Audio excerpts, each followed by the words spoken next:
नमस्कार, आपण पाहत आहात आपला भारत न्यूज, त्याचा ध्यास, जनतेचा विश्वास. पशुपालन आणि दुग्ध व्यवसाय क्षेत्रातील शेतकऱ्यांसाठी एक महत्त्वाची बातमी समोर आली आहे. राष्ट्रीय गोपाल रत्न पुरस्कार 2026 साठी केंद्र सरकारकडून नामांकने मागविण्यात आली आहे. केंद्रीय मत्स्य, पशुसंवर्धन आणि दुग्ध विकास मंत्रालयाच्या पशुसंवर्धन आणि दुग्ध व्यवसाय विभागाकडून या पुरस्कारासाठी नामांकन प्रक्रिया सुरू करण्यात येणार आहे.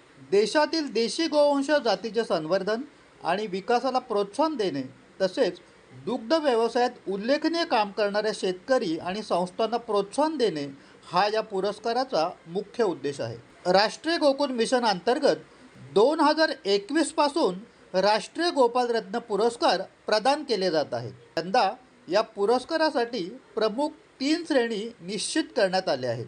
प्रथम श्रेणी आहे देशी गाई किंवा म्हशींच्या जातींचे पालन करणारे सर्वोत्कृष्ट दुग्ध उत्पादक शेतकरी. दुसरी, सर्वोत्कृष्ट दुग्ध सहकारी संस्था, दूध उत्पादक कंपनी किंवा दूध उत्पादक शेतकरी संघटना. तिसरी आहे सर्वोत्कृष्ट कृत्रिम रेतन तंत्रज्ञ म्हणजेच AIT. याशिवाय ईशान्य भारत आणि हिमालयन राज्यांमधील दुग्ध विकासाच्या उपक्रमांना प्रोत्साहन देण्यासाठी विशेष पुरस्काराचीही तरतूद करण्यात आली आहे. सर्वोत्कृष्ट दुग्ध उत्पादक शेतकरी आणि सर्वोत्कृष्ट DCS, DFO किंवा MPC या श्रेणीतील विजेत्यांना रोख पारितोषिक दिले जाणार आहे.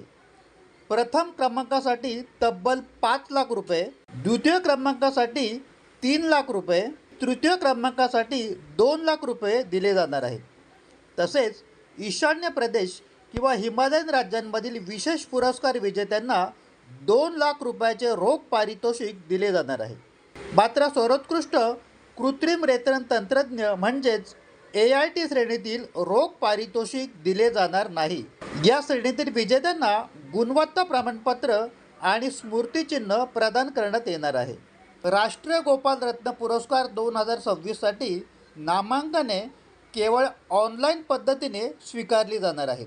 नामांकन प्रक्रिया येत्या 10 ऑगस्ट 2026 पासून सुरू होणार असून नामांकन सादर करण्याची अंतिम तारीख 10 सप्टेंबर 2026 आहे. पात्रता, निकष आणि संपूर्ण मार्गदर्शक तत्त्वांची माहिती awards.gov.in तसेच DAHD.nic.in या संकेतस्थळावर उपलब्ध करून देण्यात आली आहे. पुरस्कार 2026चे वितरण 26 नोव्हेंबर रोजी राष्ट्रीय दुग्ध दिनाच्या निमित्ताने करण्यात येणार आहे. अशाच महत्त्वाच्या उपयोगी बातम्यांसाठी पाहत रहा आपला भारत न्यूज, सत्याचा ध्यास, जनतेचा विश्वास.